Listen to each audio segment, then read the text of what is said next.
Oke, baik Bapak. Sebelum kami mengajukan beberapa pertanyaan, di sini izinkan kami untuk memperkenalkan diri terlebih dahulu sebelum ke Bapak.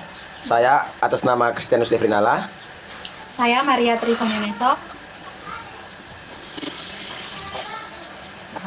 Saya Irmawati Nisa, Bapak. Saya Jessica Yara.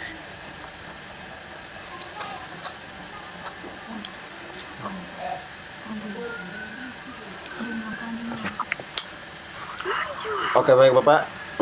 Kesempatan berikutnya saya persilakan kepada Bapak untuk memperkenalkan diri secara singkat. Oke, baik, terima kasih untuk kesempatannya. Perkenalkan, nama saya Adrianus Detan. Saya guru di Kalimantan, tepatnya SD Sungai Kunyit, 42 Sungai Kunyit. Sekian. Baik Bapak, terima kasih untuk perkenalan singkatnya. Jadi Bapak, tujuan kami untuk melakukan wawancara ini supaya kami dapat mengetahui kira-kira itu metode atau pendekatan serta strategi dan prosedur pembelajaran pendidikan anti korupsi yang terintegritas dengan pembelajaran yang dilaksanakan di sekolah Bapak. Jadi di sini ada 10 pertanyaan yang kami akan ajukan kepada Bapak, dengan masing-masing dari kami itu ada 2 pertanyaan Bapak. Oke, boleh lanjut.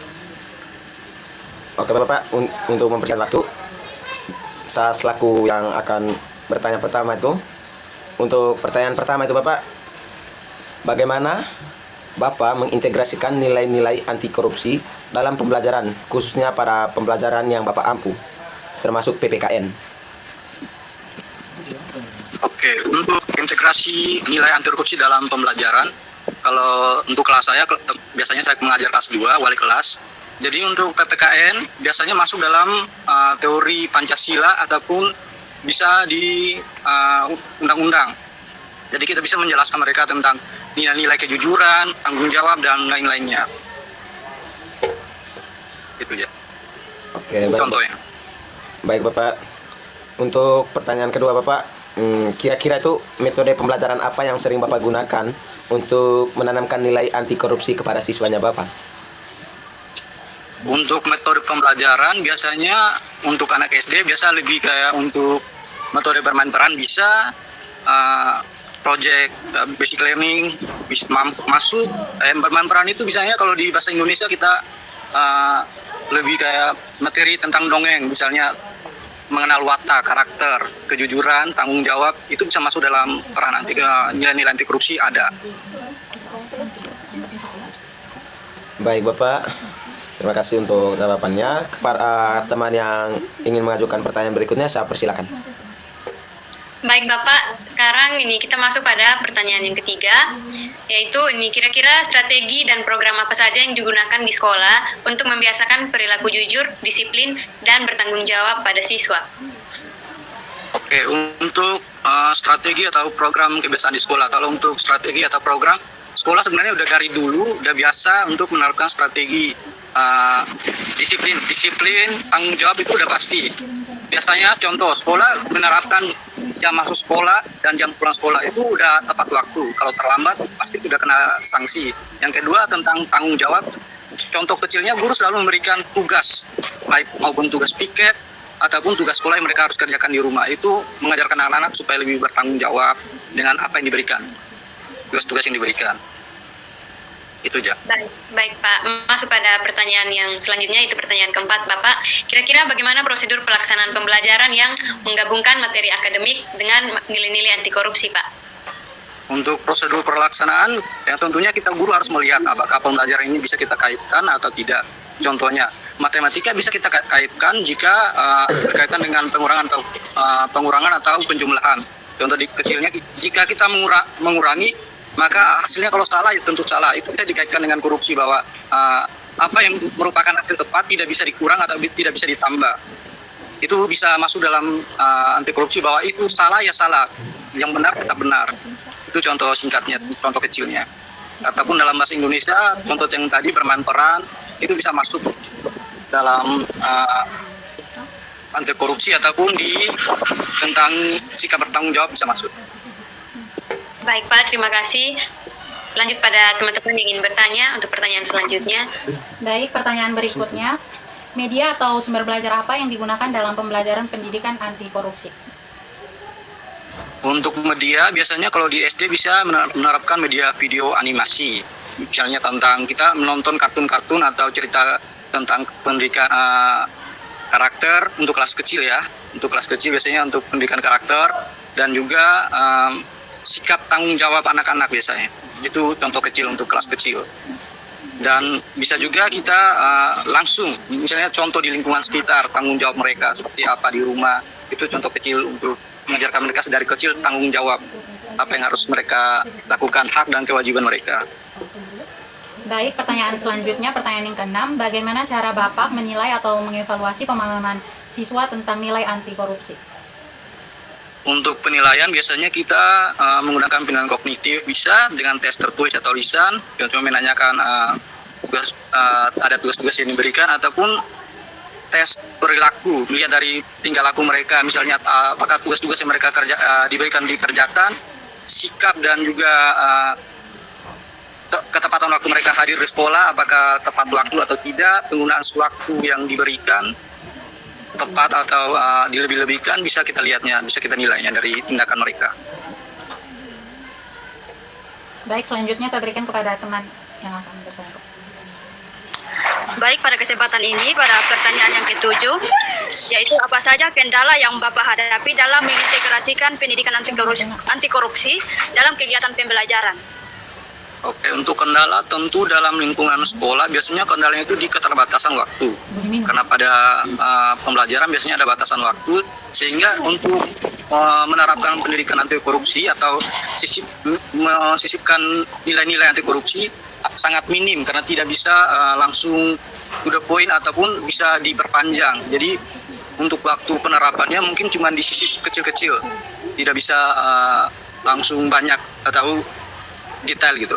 Yang kedua, untuk nilai-nilai kejujuran di sekolah biasanya sedikit kontradiktif ya, karena bisa dilihat sekarang siswa-siswa udah mulai pada main HP, nonton segala macam, jadi dilihatnya nilai kejujuran ini ternyata berdampak, ada juga dampak negatifnya. Jadi untuk penerapan mereka kadang mereka agak takut-takut, misalnya mereka melihat teman-teman mereka menyontek tapi tidak berani melapor karena takut efek negatifnya dibully atau di segala macam.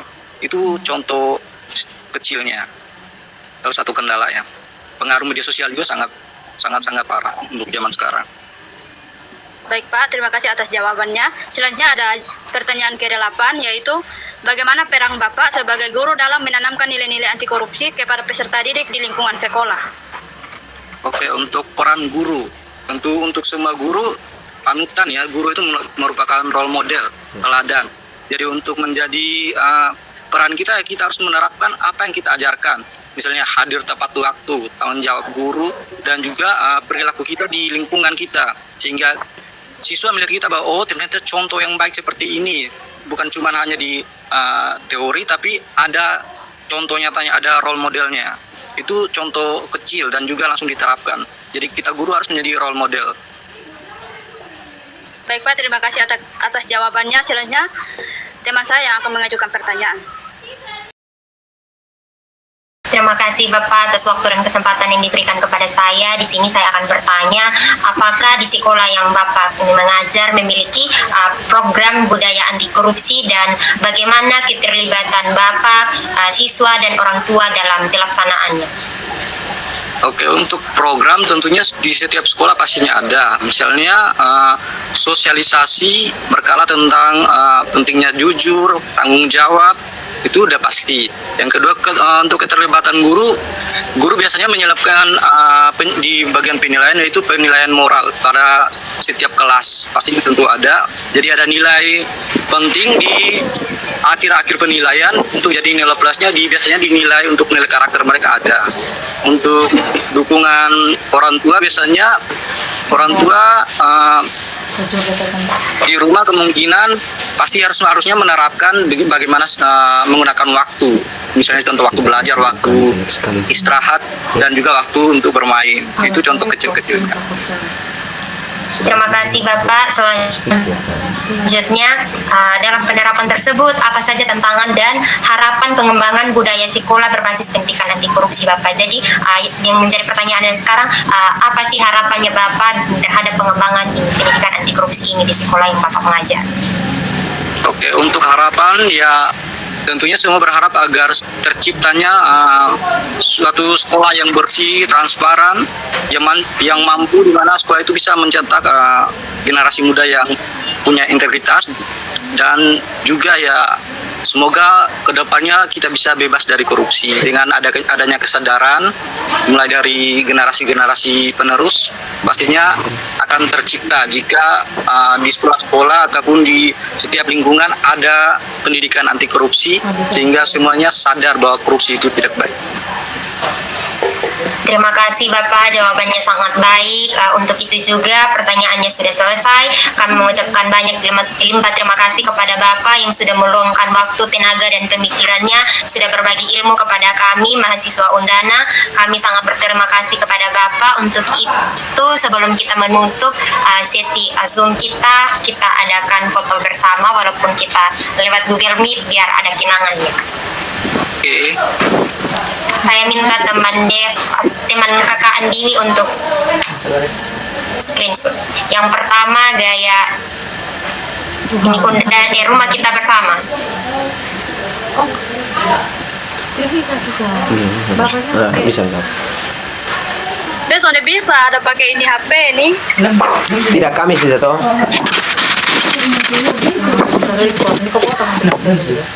Ya. Biar saya Sa. Nah, yang berikutnya gaya bebas.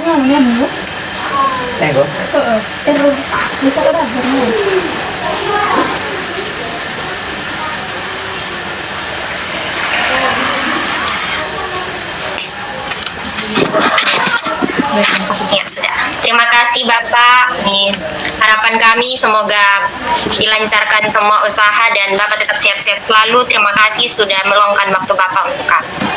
Amin. Terima kasih juga. Terima kasih Bapak. Ya, terima kasih.